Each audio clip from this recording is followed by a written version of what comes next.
তো আমার কাছে এসছে টাটা গাড়ি, টাটা এসি। তো গাড়ি বলছে ভাই যে বাম্পার পেরালেই গাড়ি বন্ধ হয়ে যাচ্ছে, একদম পিক আপ নেই, গাড়ি টানছে না, আর প্লাস গরমও হচ্ছে অল্প অল্প। তো ল্যাপটপ লাগাচ্ছি, তারপর বলছি কি প্রবলেম আছে।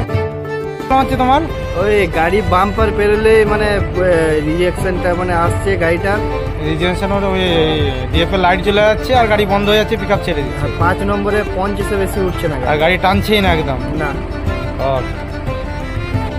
আমাদের কোড আছে P24A4 P203F।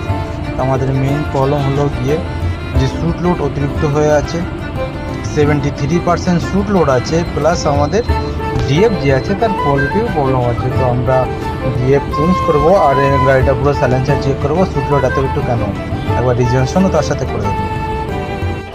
আমরা পুরোনো এরিয়া পুরো খুলে দিলাম, যে কোড আছে আমাদের তার উপরে তুলে দিয়ে নতুন ইউনিট আনলাম।